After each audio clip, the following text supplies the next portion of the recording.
दोस्तों, 30 मार्च रविवार से प्रारंभ होने वाले नवरात्रि के 9 दिन 9 काम जरूर से करना। माता रानी की ऐसी कृपा बरसेगी कि आपके घर की जन्म जन्मांतर की गरीबी दूर हो जाएगी। जो भी व्यक्ति नवरात्रि के 9 दिन 9 काम करता है, उसके घर में सदैव माता लक्ष्मी की कृपा रहती है।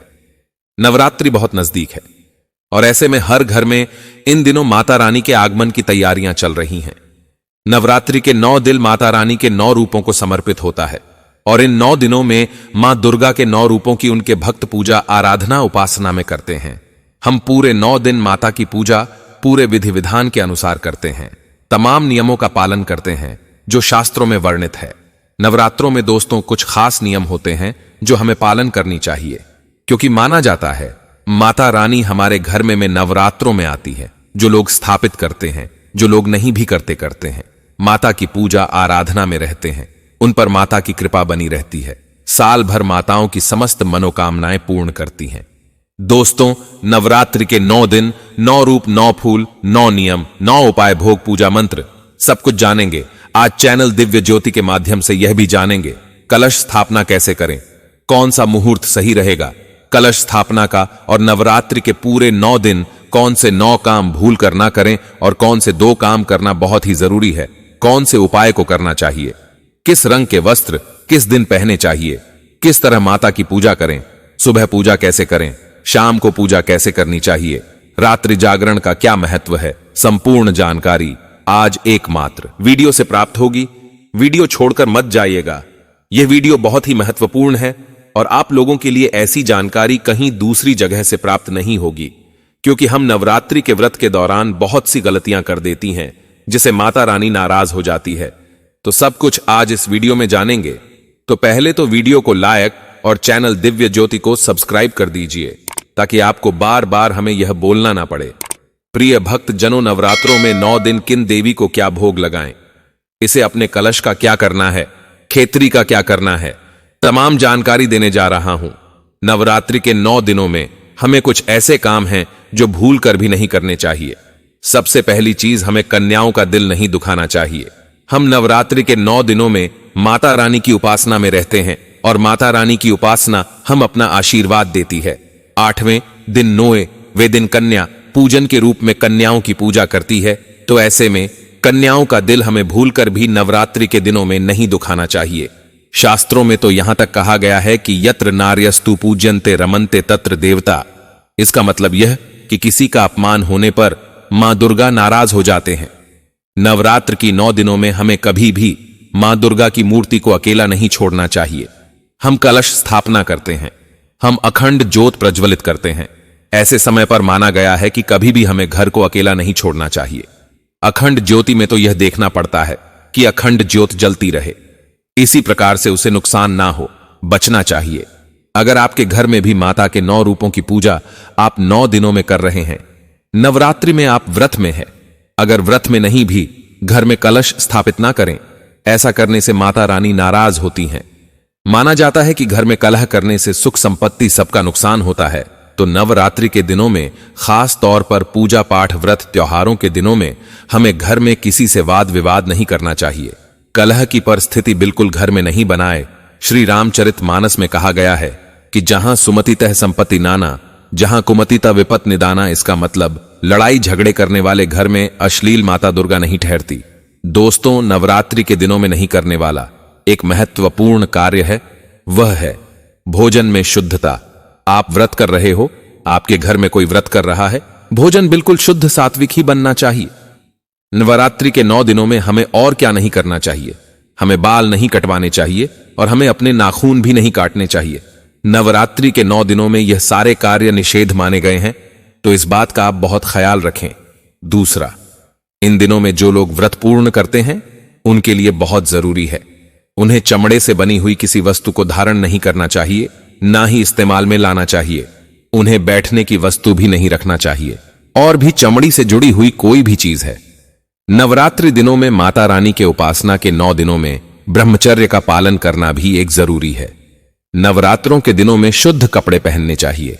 माना जाता है कि माता रानी की उपासना और लोग आमतौर पर अपने रखे नवरात्रि का व्रत कर रहे हैं, तो कोई ना कोई नया वस्त्र वह व्रत के लिए लाते हैं जिसमें पूजा पाठ करते हैं।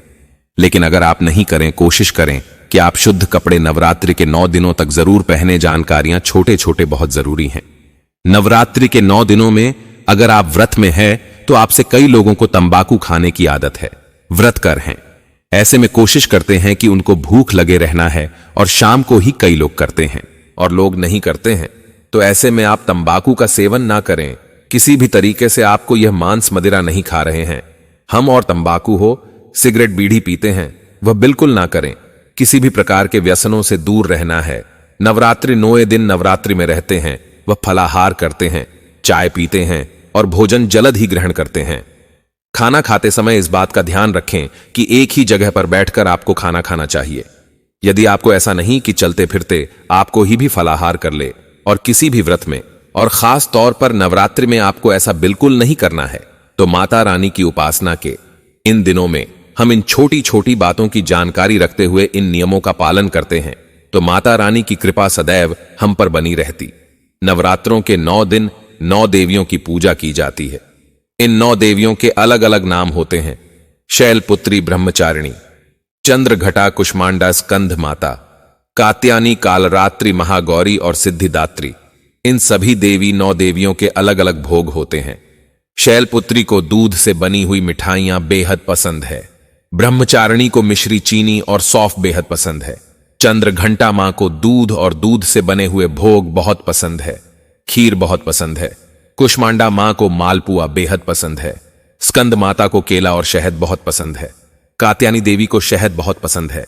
कालरात्रि को गुड़ बहुत पसंद है। मां गौरी को नारियल बहुत पसंद है। हलवा छोले बहुत पसंद है। सिद्धिदात्री को मां को आपके नव मतलब जो 5 तरह का जो पंचमेवा होता है वो बहुत पसंद है, तो पंचमेवे का भोग लगाए।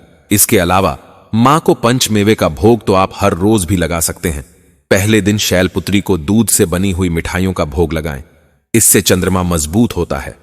ब्रह्मचारिणी को मिश्री और चीनी का भोग लगाने से बुध ग्रह मजबूत होता है। चंद्र ग्रहण चंद्रघंटा जो माता है उनके सामने अगर आप घंटी बचाते हैं और उन्हें घंटी जो है गिफ्ट के रूप में देते हैं तो आपके घर से कलेश खत्म होता है। कुष्मांडा मां को मालपुए का भोग लगाने से, गणपति को मालपुए का भोग लगाने से आपके घर में संतान की प्राप्ति होती है।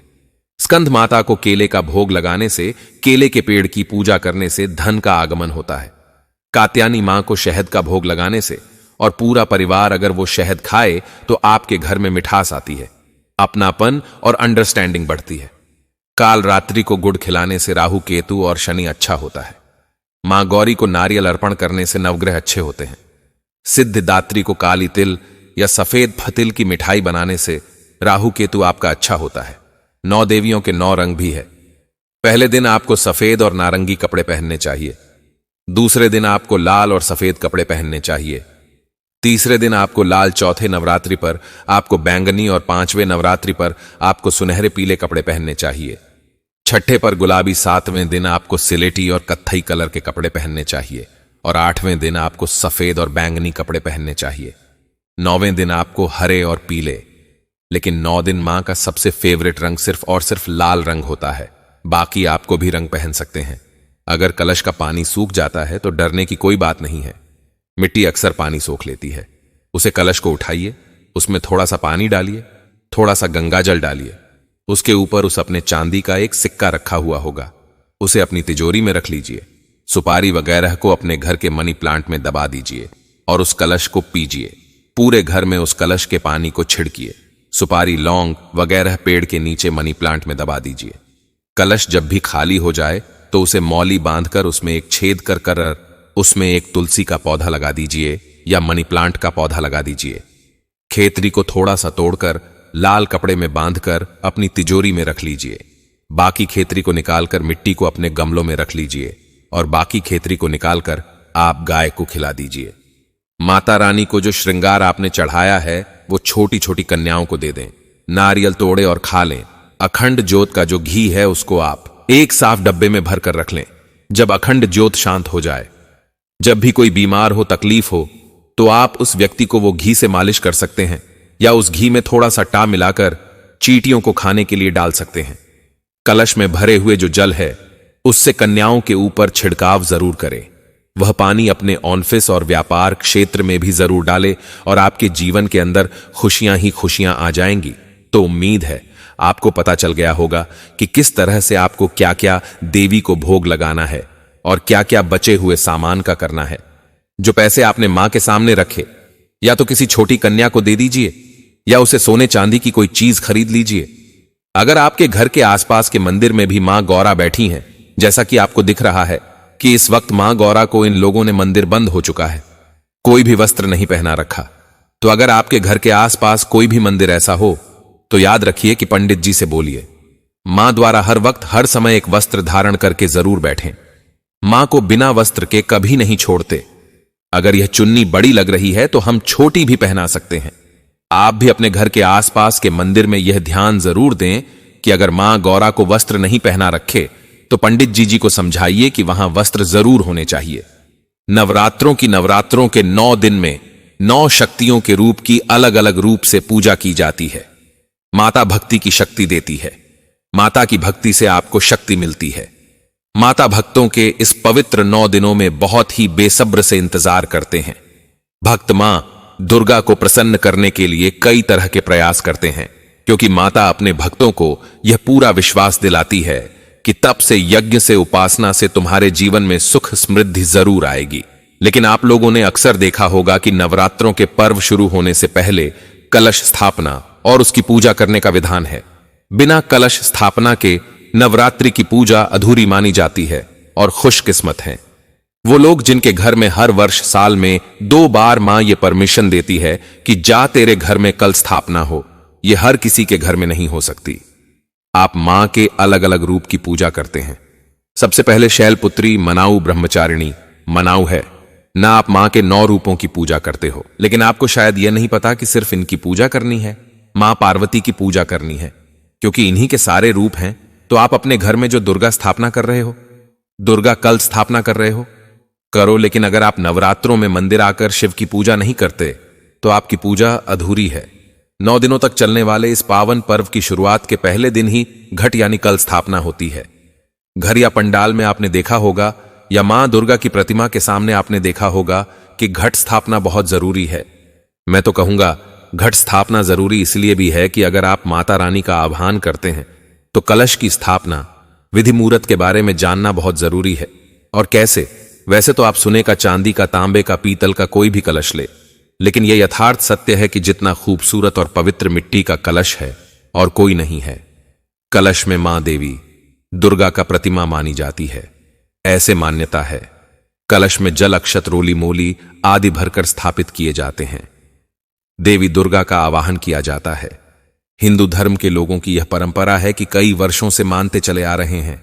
यह माना जाता है कि कलश में मां दुर्गा की शक्ति का प्रतीक है, जो घर में शांति और वृद्धि लाते हैं।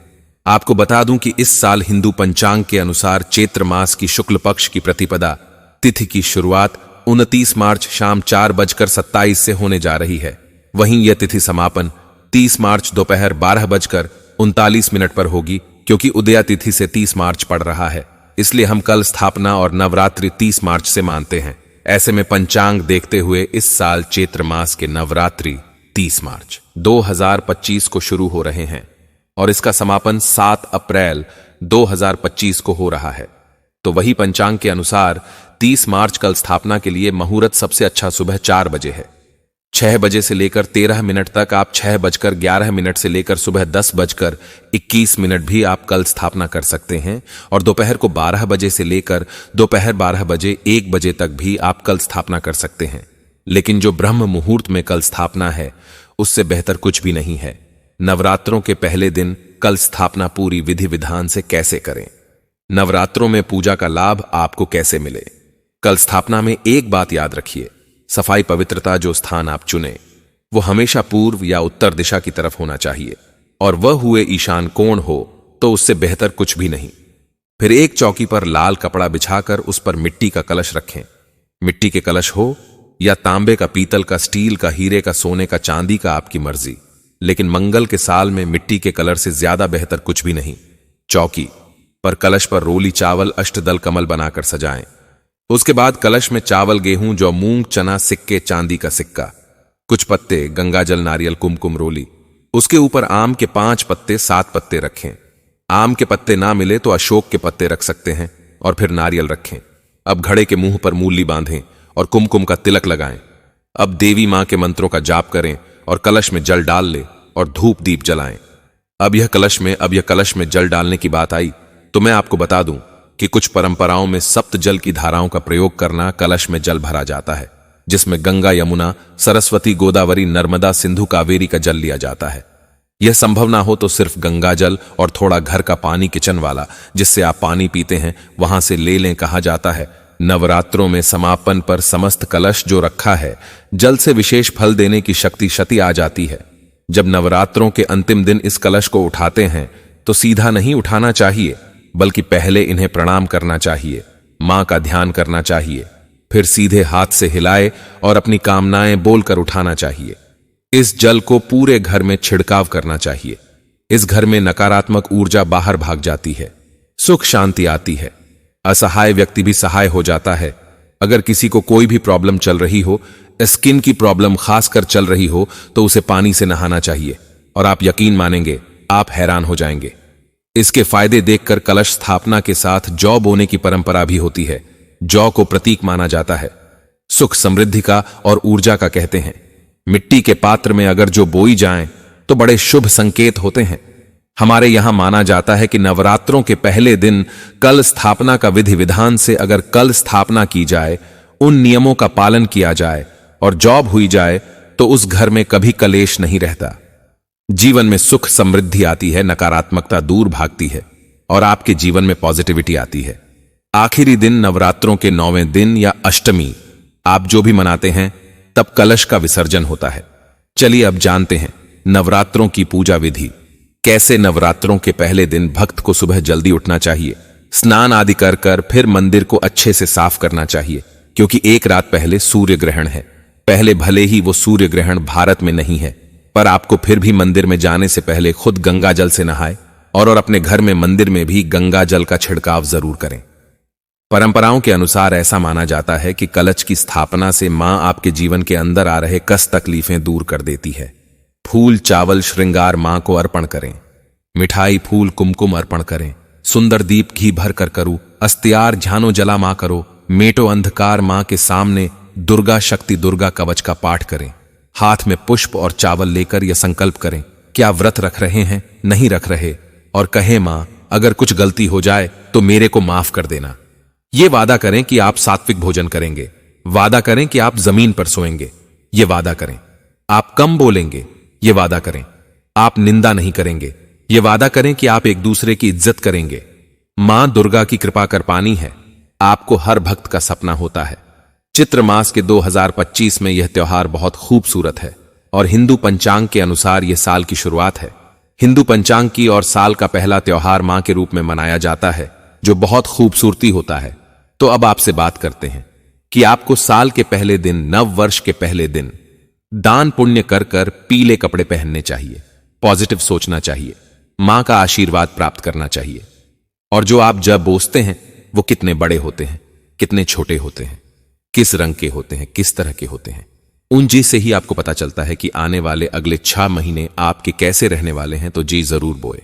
लेकिन कुछ लोग हैं जो जी नहीं बसते। लेकिन इन्हीं नवरात्रों में जौ बीजने का महत्व सबसे ज्यादा है, क्योंकि जब ब्रह्माजन का पालन किया था तो धरती पर जो चीज सबसे पहले बोई थी और फेंकी थी वह जौ ही था। मां देवी हमारे घर पधारती है और उनके स्वागत के लिए हम अपने घर में पवित्र कलश की स्थापना भी करते हैं। बहुत सारे लोग टेंस्ड हो जाते हैं कलश स्थापना को लेके कि बहुत भारी काम है। बिल्कुल भारी नहीं है, बिल्कुल 5 मिनट लगते हैं कलश स्थापना में, और पूरी श्रद्धा से 9 दिन तक हम उस कलश में मां का आवाहन करते हैं। आपको सिर्फ मांस मदिरा का त्याग ही नहीं करना चाहिए, बल्कि इस 9 दिन के दौरान ब्रह्मचर्य का पालन भी करना चाहिए। देखा जाए तो मां घर में है और मां के सामने इस तरह का व्यवहार शायद हमारा अनुचित हो, लेकिन दूसरी ओर अगर हम वैज्ञानिक तौर पर देखते हैं तो 9 दिन के व्रत में महिलाओं को कमजोरी आ जाती है और इससे वह चिड़चिड़ाहट भी महसूस करती है।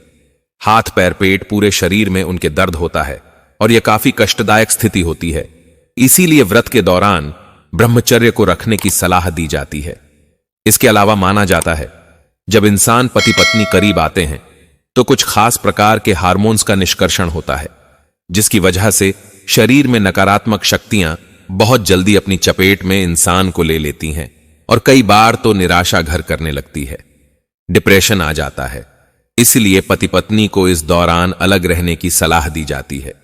साथ ही साथ जिस बिस्तर पर पति पत्नी साथ सोते हैं उस पर भी सोने की मनाही की जाती है और धरती पर शयन करने की सलाह दी जाती है, ताकि उसे छूकर तो ऐसे में वह बिस्तर अशुद्ध हो जाता है।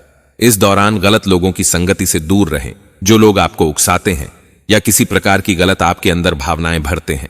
इन तरह के लोगों से आपको इस दौरान जो उकसाते हैं उनसे दूर रहना चाहिए। जब आप मां के मंत्रों का जप करने बैठेंगे तो काफी सारे लोग बड़े एकदम जोश में आते हैं, खुश हो जाते हैं। एकदम खूब जोर जोर से उतावलेपन के साथ मां का ओम नेम रिम क्लीम चामुंडाय विचय पूरा गूंजता है।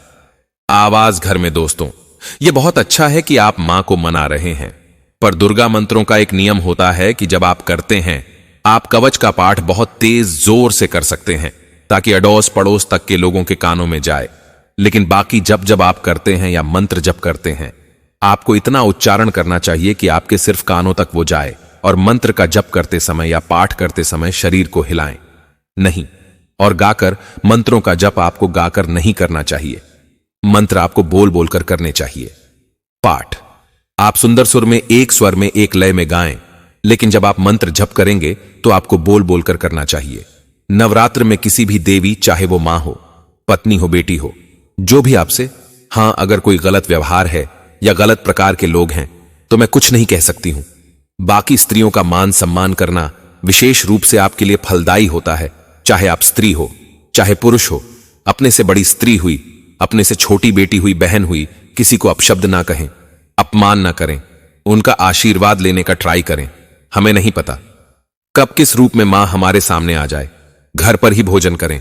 कुछ लोग क्या करते हैं, नवरात्र में, जैसे खासकर शरद नवरात्र में डांडिया का टाइम होता है, तो क्या करते, दिन भर उपवास रखा, बाहर जाकर के प्याज लहसुन की डिशेस या कहीं पे पार्टी हुई वहां पे सब खा पी लिया। ऐसा नहीं करना चाहिए। जब आप उपवास अगर सात्विकता के लिए कर रहे हैं तो आपको घर पर ही हल्का भोजन करना चाहिए और रसोई घर को बिल्कुल पवित्र रखना चाहिए। अगर आपके परिवार में नॉनवेज खाने का रिवाज है और नहीं मानते, घर वाले या पूजा पाठ में नहीं विश्वास रखते और आप रखते हैं, तो आपको एक छोटा सा चूल्हा या गैस अलग रखना चाहिए। माता के भोग लगा बनाने के लिए उनके बर्तन अलग करके रख लें। और अगर यह आपके लिए पॉसिबल नहीं है तो आप मां को फलों का या मिश्री पेड़े आदि का भोग लगाएं। घर में लड़ाई झगड़ा ना करें। खाने पीने मां के भोग के लिए आपको क्लेश नहीं करना चाहिए, इस बात का ध्यान रखें।